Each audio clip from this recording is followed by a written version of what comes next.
안녕하세요. 오늘은 화석과 지질시대에 대해서 공부해 보도록 하겠습니다. 자, 먼저 어떤 지질시대에 살았던 생물들의 유해나 흔적 등이 지층 속에 남아있는 것을 우리가 무엇이라고 할까요? 그렇죠. 그런 걸 우리가 화석이라고 하죠.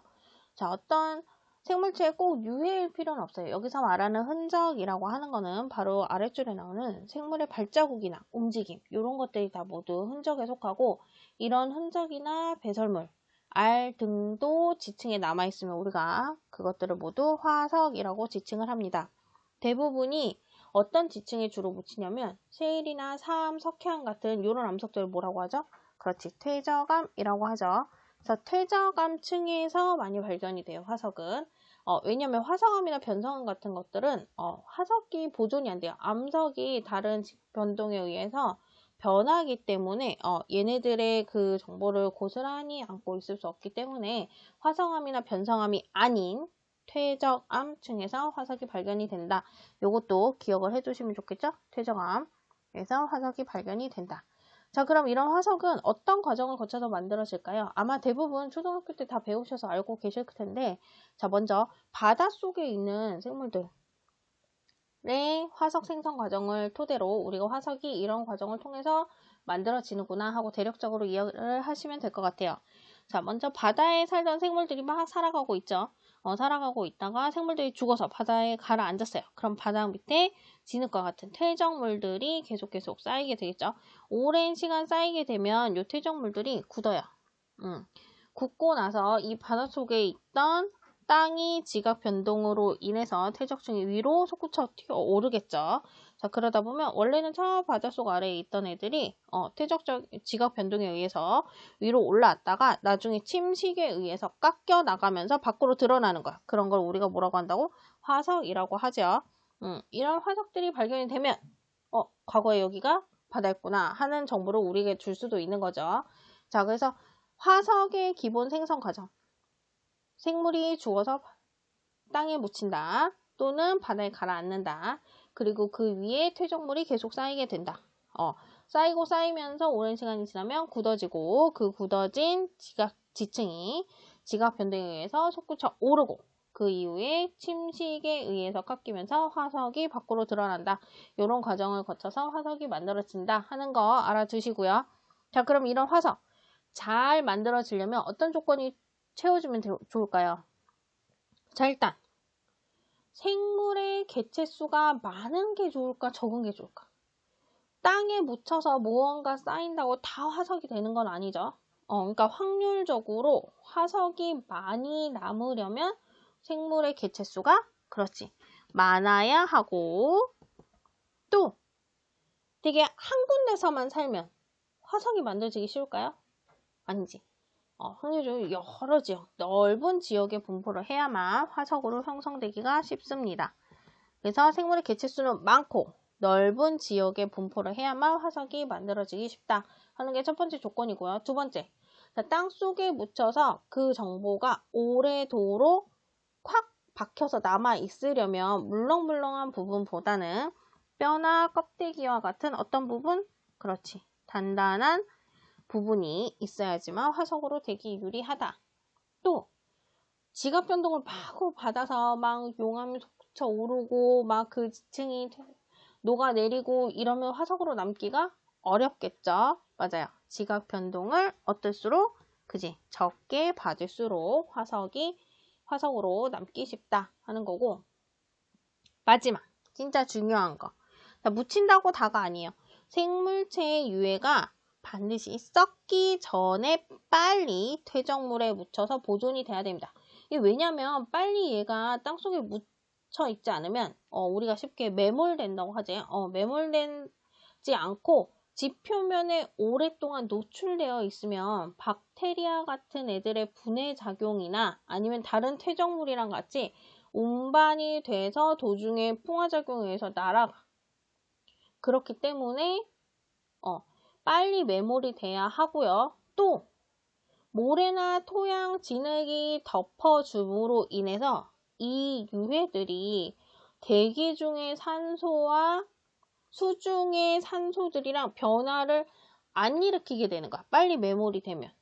왜냐면 대기 중의 산소나 물속, 수중의 산소들이 얘들과 화학 변화를 일으키기 때문에 온전히 화석으로 보존이 되기 힘들어요. 그래서 생물체형 유해는 썩기 전에 반드시 재빨리 메모리 돼서 이런 대기 중의 산소들과 화학 변화가 일으키지 않도록 격리가 되어야 하고 또는 박테리아 등의 분해 작용으로부터 격리되어야 하기 때문에 가급적 어떻게 돼야 된다? 그지 빨리 퇴적물에 묻혀서 보존이 되어야 한다. 요 조건들을 만족을 한다면 화석이 잘 만들어질 것이다 하는 겁니다. 자, 그럼 이런 화석으로 알 수 있는 게 무엇이 있을까요? 첫 번째로 화석에 두 가지 종류로 우리가 알 수 있는 정보들이 있어요. 자, 그 두 가지가 뭐냐면 여러분들이 꼭 기억하셔야 될 건데 표준 화석과 시상 화석입니다. 이 두 가지 화석은 각각 서로 다른 정보를 우리에게 제공을 합니다. 자, 먼저 표준 화석이라는 건 뭐냐면 지질 시대의 특정한 지질 시대 고생들, 중생들, 신생들 이런 지질 시대들 있죠. 이런 지질 시대 전반에 걸쳐서 사는 게 아니라 지질 시대의 어떤 특정한 시기에만 살았던 생물의 화석을 우리가 표준 화석이라고 해요. 자, 얘는 어떤 특정한 시기에만 살았기 때문에 우리한테 뭘 알려주겠어? 그렇지. 지층이 언제 만들어졌는지 알려주겠죠. 그래서 지층의 생성 시대를 우리에게 알려줍니다. 반면 시상 화석이라는 건 뭐냐면 어떤 지질 시대에 특정한 환경에만 살았던 생물들의 화석이에요. 자, 표준 화석은 특정한 시기에만 살았던 생물의 화석이고 시상 화석은 지질 시대의 특정한 환경에서만 살았던 생물의 화석이에요. 자, 요거 기억을 해 두시고요. 특정한 환경에서만 살았던 생물 화석이기 때문에 이 시상 화석은 우리에게 어떤 정보를 줄까요? 그렇지. 어딘가에서 시상 화석이 발견이 되었어. 그러면 이 지층이 만들어진 환경이 어떠했구나라는 정보를 우리에게 주게 되는 거죠. 그래서 시상 화석은 지층의 생성 환경을 우리에게 알려줍니다. 자, 그래서 이 표준 화석, 시상 화석의 정의 반드시 기억을 해두시고, 자, 그러면 조건이 있어야겠지? 표준 화석은 특정한 시기에만 살아야 되기 때문에 생존 기간은 어때야 할까요? 그죠? 짧아야 하고 분포 지역은 짧고 굵게 살아야 돼요. 그게 표준 화석이에요. 그래서 생존 기간이 짧은 반면 산 지역은 굉장히 넓어야 돼요. 그래서 분포 면적이 넓으면 이렇게 표준 화석 조건이 되고 반면 시상 화석은 오래 살아야 돼요. 오래 살 때 환경을 알려주는데 얘가 전 범위에 걸쳐서 살면 전체가 다 같은 환경이 되는 거지. 근데 전부가 다 같은 환경에서 없으니까 환경에 따라서 다른 생물들이 사는 그 특징을 우리에게 알려주니까 생존 기간은 길지만 분포 지역은 굉장히 좁다라는 특징이 있어요. 시상 화석은. 그래서 표준 화석 같은 경우는 어떤 특정한 시기에만 생존해야 되기 때문에 화석이 발견된 지층이 언제 만들어진 지층이구나를 우리가 알 수 있게 해주는 거고 시상 화석은 지금도 있고 과거에도 있었어. 그러면 그 지층에서 시상 화석을 발견하면 과거에 이 지층이 만들어진 환경이 어떠했구나를 우리가 추정할 수 있는 거죠. 그래서 이 표준 화석과 시상 화석의 차이점 반드시 기억을 해주시고 요거 그래프로도 잘 나와요. 문제에서. 자, X축은 분포 면적이고 Y축은 생존 기간입니다. 자, 표준 화석이라는 것. 표준 화석 뜻이 생각이 안 나. 근데 그래프가 나왔어. 그래프를 잘 보시면 되죠. 자, 분포 면적은 어때요? 넓고 얘는 생존 기간은 짧다. 는 거를 그래프로 알아낼 수도 있죠. 그럼 시상 화석은 그래프에서 뭘 할 수 있어? 그지? 분포 지역은 좁고 생존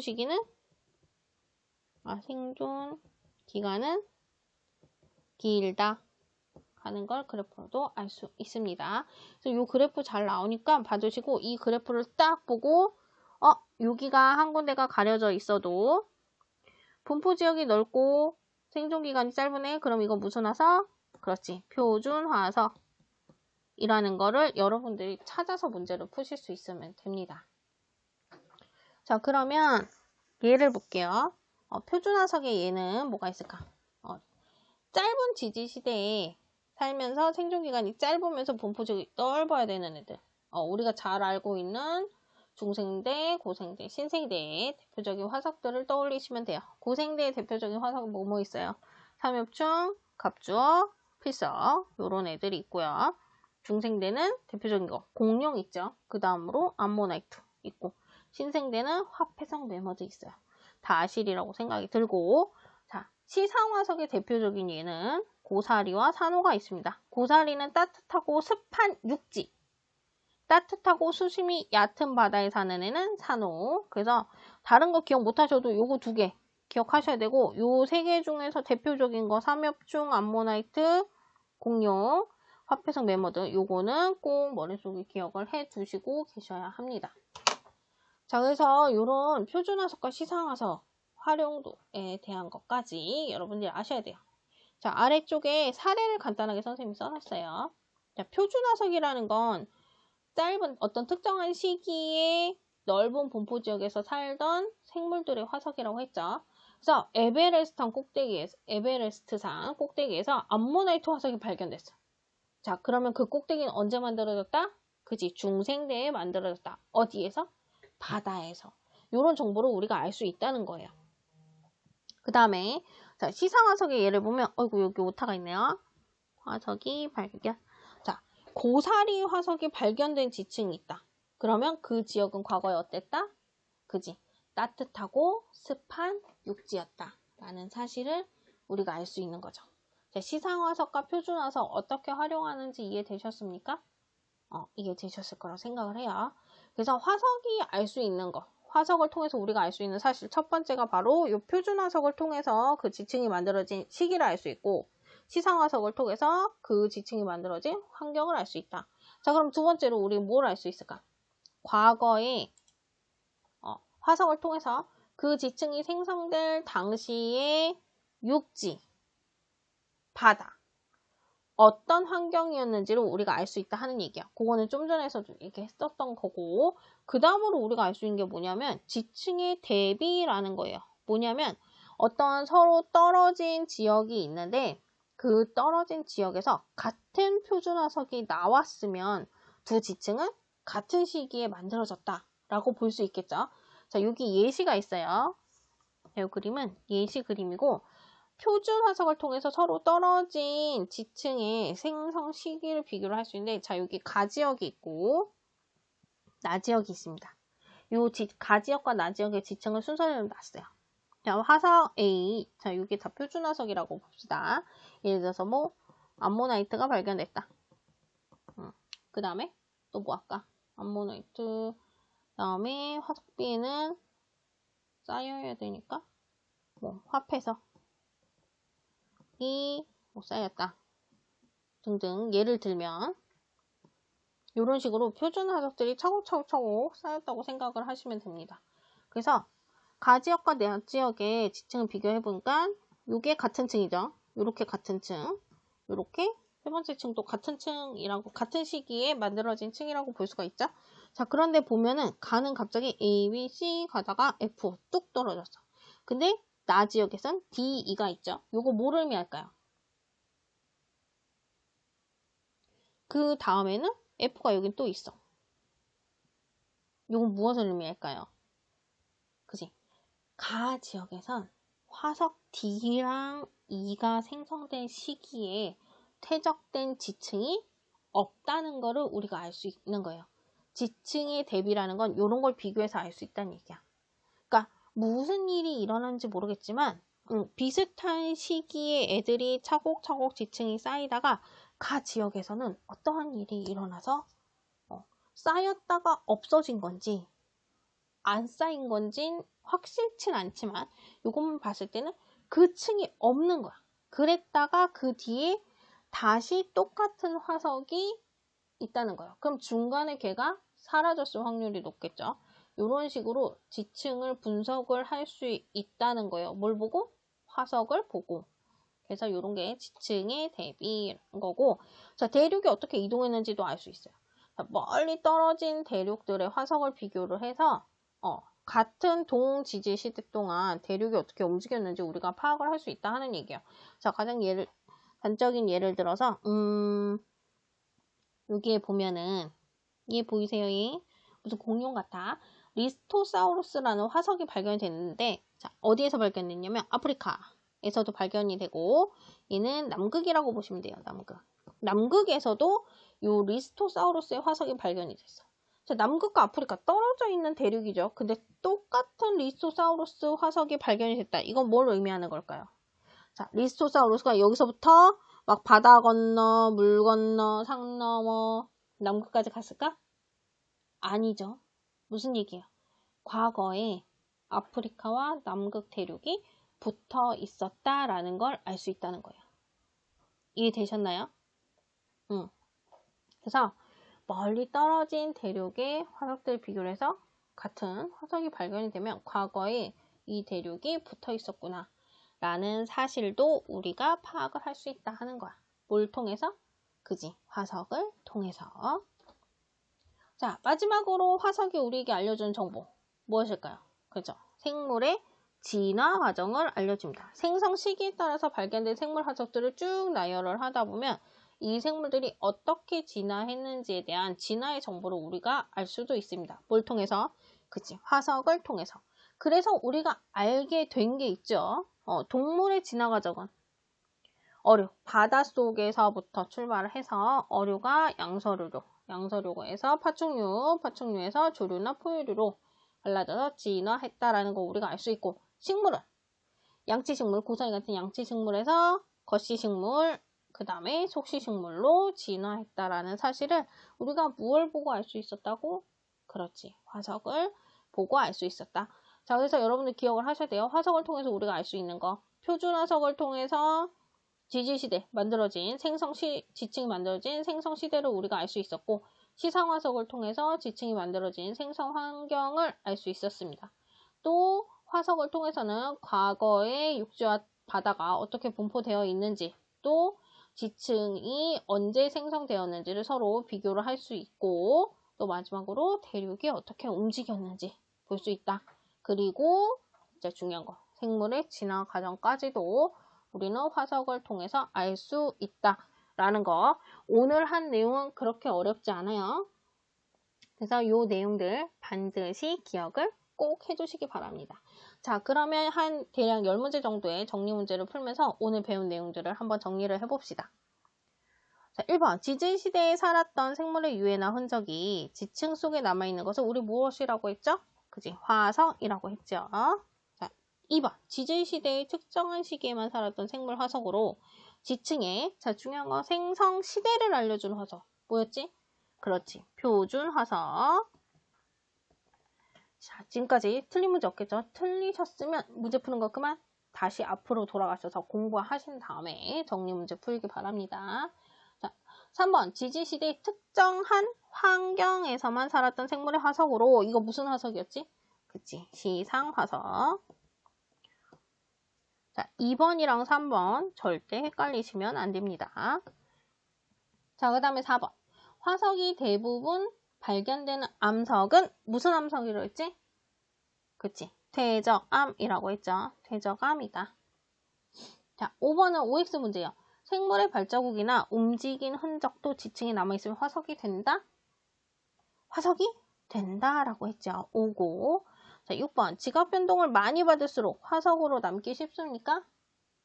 아니죠. 지각 변동이 적을수록 화석으로 남기 쉽다. X. 자, 7번. 표준 화석은 생존기간이 길고 분포 면적이 좁다. 맞아요? 반대죠. 생존기간이 짧고 분포 면적이 넓어야 표준 화석이다. 그래서 요거는 X고. 자, 8번. 생물이 특정한 시기에만 생존해야 화석이 발견된 지층의 생성 시기를 알 수 있죠. 여러 시대에 걸쳐서 자라면 어느 시대에 만들어진 지층인지 우리가 알 수 없어. 그래서 요거는 O. 9번 산호화석은 따뜻하고 수심이 얕은 바다 환경에서 생존하였음을 알려주지요. 자, 고사리 화석은 따뜻하고 습한 육지 환경에서 살았음을 알려준다. 요것도 역시 O. 가끔 보면 요거 헷갈리는 친구도 있어요. 산호랑 고사리 어디서 살고 있는지, 현재 살고 있는 환경을 보시면 요거 답 찾을 수 있는데, 따뜻하고 똑같이 따뜻하고 나오고, 습한 나와. 수심이 얕은, 얘도 습해 보이는 거야. 그러니까 둘을 헷갈려서 틀리는 학생이 있어요. 하지만 고사리는 육지고 산호는 바다라는 거. 요거 절대 실수하시면 안 됩니다. 앞에 따뜻하고 습한 요것만 보고 답하시면 안 돼요. 그거 주의하시고 오늘 배운 내용 다시 한번 정리하시기 바랍니다.